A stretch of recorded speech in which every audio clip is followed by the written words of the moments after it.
توی تصورات همه ما جن‌ها موجوداتی زشت و ترسناک هستند. اما چی میشه اگه یه جن زیبا باشه؟ به قدری زیبا که عاشقش بشی و از دوریش نفست بگیره، ازش گرویی بگیری تا اونو مال خودت کنی. من محسنم، توی یه خانواده پر جمعیت و فقیر به دنیا اومدم. پدرم معتاد بود، کلاً آدم درستی نبود، اما خدا رو شکر هیچ کدوم از بچه‌ها مثل پدر نشدند، هرچند بدنامی پدر رو همیشه یدک می‌کشیدیم. من کارگر بودم، یه اوستاکار داشتم که همیشه با اون میرفتم سر کار. زد و من عاشق دختر اوستا شدم. از اونجایی که اوستا خیلی قبولم داشت و از چشماش بیشتر بهم اعتماد داشت، جسارت کردم و بهش گفتم. اصلاً فکر نمی کردم با خواستگاری کردن از دخترش همه چی به هم بریزه.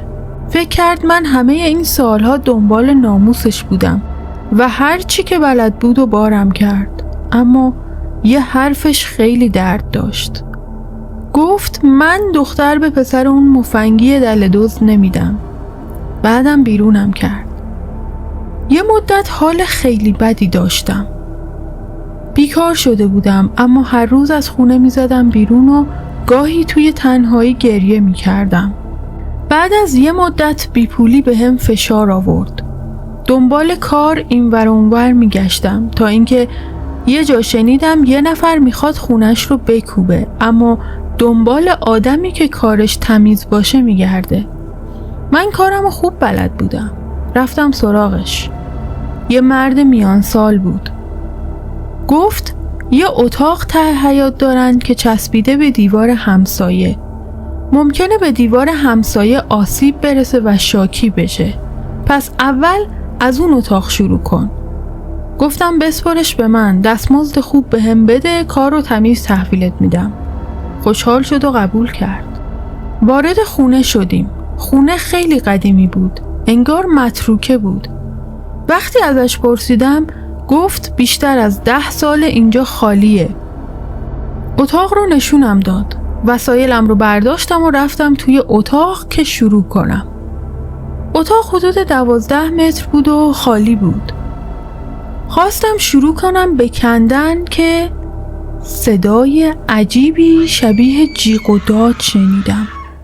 هر بار که تیشه رو بالا می بردم این صدا توی گوشم می پیچید و نمیتونستم ادامه بدم. با تعجب اطراف اتاق رو نگاه کردم که صدا از کجا میاد. چشمم خورد به گوشه اتاق. خاکش یه جوری بود انگار کنده شده بود.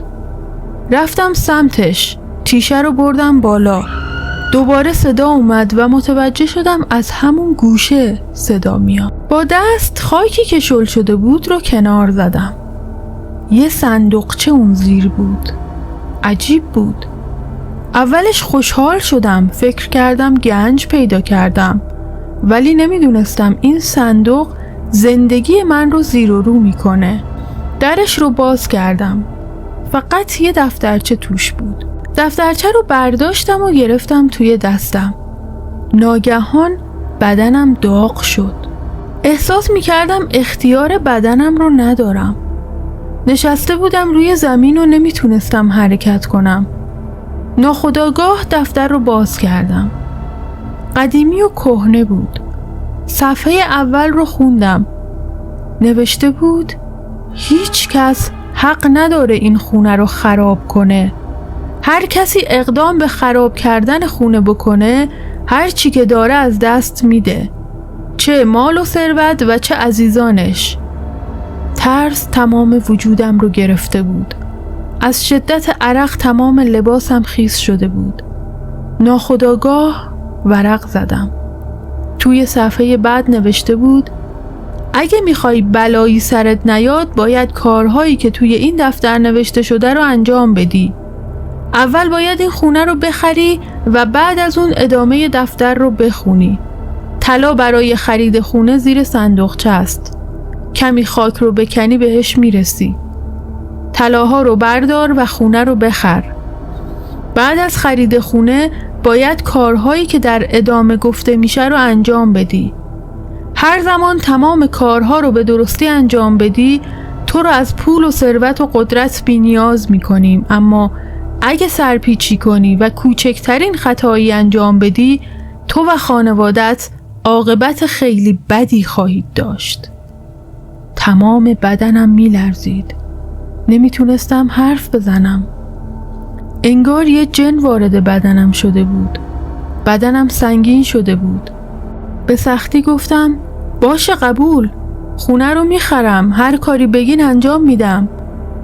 در همین لحظه احساس کردم یه چیزی از بدنم جدا شد و سبک شدم. با ترس و لرز رفتم همونجا که صندوقچه رو پیدا کرده بودم. یکم که کندم به یک کوزه رسیدم. توش پر از سکه های طلا بود. طلا رو برداشتم و داخل ساکم گذاشتم. بلند شدم و از خونه رفتم بیرون. کمی هوای تازه بهم خورد. انگار حالم داشت خوب می شد. احساس سبکی و سرمستی داشتم. حس عجیبی بود. دقایق گذشت. صاحب خونه سر رسید. با تعجب نگام کرد، اما انگار این اتفاق براش تازگی نداشت. ولی احتمالاً افراد دیگه با شنیدن صدا فرار کردن و تنها کسی که به صندوقچه رسید من بودم. با تعجبی که همراه با ترس بود ازم پرسید چی شد پسر؟ چه اتفاقی افتاد؟ چرا کار نمی کنی؟ گفتم من این خونه رو ازت میخرم، فروشنده هستی؟ یه لحظه ماتش برد. گفت مگه پولش رو داری؟ گفتم لابد دارم که میخوام بخرم دیگه، حالا میفروشی یا نه؟ چند لحظه مکث کرد و بعد گفت آره میفروشم. حالا چقدر میخوای بخری؟ گفتم بستگی داره چقدر ارزش داشته باشه. یکم بالا پایین کردیم و آخر سر قیمت به توافق رسیدیم و من خونه رو ازش خریدم. کارای انتقال سند یه چند روزی طول کشید. بعد از اتمام کار وارد خونه شدم و رفتم سراغ دفترچه. دفترچه رو برداشتم و توی حیاط نشستم و شروع کردم به خوندن صفحه های بعدی. صفحات بعدی زندگی نامه کسی بود که توی اون اتاق زندگی می کرده و چند سالی می شد که مرده بود. خودش رو معرفی کرده بود و گفت من کوچکترین عضو خانواده‌ای بودم که توی این خونه زندگی می کرد. فقط من مجرد بودم و بقیه خواهر و برادرها ازدواج کرده بودن. بعد از فوت پدرم زمانی که ارثشون رو گرفتن مادرم رو ول کردن و رفتن. این خونه ارث من و مادرم بود. مادرم علیل بود و نیاز به پرستاری داشت. من به خاطر مادرم ازدواج نکردم و از مادرم پرستاری می کردم. پدرم انقدر پول برام گذاشته بود که نیاز به کار کردن نداشتم و تنها کارم پرستاری از مادر بود. وابستگی عجیبی به مادرم داشتم. با وجود اینکه نه حرکت می کرد و نه حرف می زد، اما من عاشقش بودم. نگاهش برای من یه دنیا می ارزید. ازش مراقبت می کردم. تر و خشکش می کردم. تا اینکه اون روز نحس رسید و مادرم از دنیا رفت. میتونم بگم مادرم تنها موجود زنده‌ای بود که توی سالهای آخر باهاش ارتباط داشتم. بعد از رفتنش من تنها شده بودم. توی این خونه بزرگ هیچ هم صحبتی نداشتم. اصلا انگار معاشرت با دیگران رو یادم رفته بود. عاشق این خونه بودم چون بوی مادرم رو میداد. مدتی از مرگ مادرم گذشت و برای من خیلی سخت بود. تا اینکه یه شب اتفاق عجیبی افتاد. انگار خدا فهمیده بود من از آدما بریدم و خواست منو از تنهایی در بیاره. شایدم مادرم از اون دنیا حواسش به من بود. من همیشه لب پنجره می نشستم و بیرون رو نگاه می کردم، اما اون شب چیز عجیبی دیدم. حس کردم یه نفر توی حیاته. خوب که دقت کردم دیدم یه زن زیباست. در عین زیبایی ترسناک هم بود. چشمهای قرمزی داشت با موهای سفید بلند. یکم توی حیاط چرخید و بعد توی تاریکی ناپدید شد. شب بعد دوباره همین اتفاق افتاد و چند شب به همین منوال گذشت. من همیشه شنیده بودم که جنها ترسناک و زشتن، اما این جن در عین ترسناکی بسیار زیبا بود. اینقدر که من عاشقش شدم. هر شب برای دیدنش لحظه شماری می کردم. اگه نمی اومد یا دیر می اومد حالم بد می شد. بهش عجیب وابسته شده بودم. دوست داشتم مال من باشه. فکر کردم شاید بتونم این جن رو مال خودم بکنم. یه چیزایی در مورد گروی گرفتن و تحت اختیار گرفتن اجنه شنیده بودم. رفتم سراغ کتاب‌های قدیمی پدرم. توی یکی از کتاب‌ها یک روش برای تحت اختیار گرفتن اجنه نوشته شده بود. باید توی تله مندل مینداختمش و بعد چیزی از خودش به من میداد و با من پیمان میبست که تا ابد در کنار من بمونه. دست به کار شدم. توی اون قسمتی از حیاط که همیشه میرفت یه مندل درست کردم.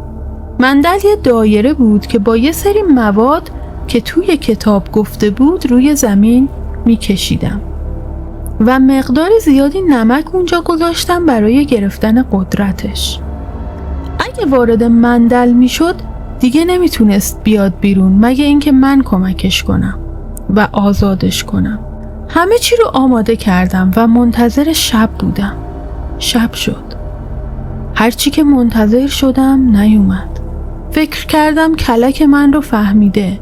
داشتم ناامید می شدم که ناگهان مثل نوری از دور درخشید و وارد حیاط شد. یکم توی حیاط چرخید. من منتظر بودم وارد مندل بشه اما از کنارش رد می شد. عصبی و داغ شده بودم که ناگهان صدای جیغش رو شنیدم. وارد مندل شده بود و گیر افتاده بود. سریع رفتم سراغش. تا منو دید ترسید. از نزدیک انگار زیباتر بود. هرچه نگاش می کردم سیر نمی شدم. روی زمین افتاده بود و زمین رو چنگ می زد. گفت آزادم کن وگرنه قبیله من چنان بلایی سرت میارن که آرزوی مرگ کنی. رفتم نزدیکتر و از نزدیک نگاش کردم. گفتم به شرطی آزادت میکنم که با من پیمان ببندی. به من گرویی بدی و قول بدی تا هر زمانی که خواستم مال من باشی.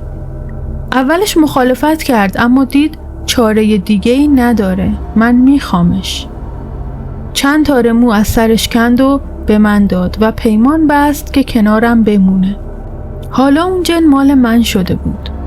روز به روز بیشتر عاشقش می شدم. یک روز به من گفت هر زمانی که منو آزاد کنی قبیله من به سراغت میان و تیکه تیکت میکنن. نمیدونم تهدید بود یا هشدار. من اصلا دلم نمیخواست آزادش کنم. میخواستم تا لحظه مرگم مال من باشه. اون دوست نداشت توی این خونه بزرگ و مجلل باشه. به خاطر همین یه اتاق گوشه ی حیاط درست کردم که کفش از خاک بود. من و جن زیبا بیشتر وقتمون رو توی اون اتاق میگذروندیم. به طرز عجیبی عاشقش شده بودم. جوری که اگه ازم دور میشد احساس تنگی نفس بهم دست میداد. اگه کنارم نبود میمردم. نمیتونستم آزادش کنم چون اگه آزادش میکردم میمردم و اگه خودمم نمیمردم قبیلش به سراغم میومدن و منو میکشتن. اون جن زیبا به من همه چی داد. عشق، پول و ثروت، هر چی که میخواستم. تا اینکه یه روز آخر عمر من رسید و من مردم. اما جن زیبای من همچنان اسیره. دستم از دنیا کوتاست. اون وقتی آزاد میشه که یک انسان گرویش رو بهش برگردونه و تو باید این کار رو بکنی. من اون گرویی رو یک گوشه از حیاط دفن کردم. پیداش کن. زیر درختی که بلندترین درخته. وقتی که پیداش کردی وارد اتاق شو. اون لحظه میتونی جن زیبای من رو ببینی. گرویی رو بهش بده و آزادش کن. اون برای تشکر به تو چند جن خدمتکار میده که هر کاری ازشون بخوای برات انجام میدن و تو رو به قدرت و ثروت میرسونن. صفحه آخر هم تشکر کرده بود و گفته بود تو لیاقت اینو داری که به همه چی برسی. دفتر رو بستم و گذاشتم توی صندوق. پا شدم و رفتم سراغ اون درخت. انقدر کندم تا به یه بسته رسیدم. بسته رو حسابی با پارچه پیچیده بود. بازش کردم و داخلش چندین تار موی سفید بود. موها رو برداشتم و وارد اتاق شدم. حالا دیگه جن زیبا رو می دیدم. وقتی چشمم بهش خورد از زیباییش مبهوت شدم. واقعا حق داشت که عاشقش شده بود. جلوتر رفتم و موها رو به دستش دادم.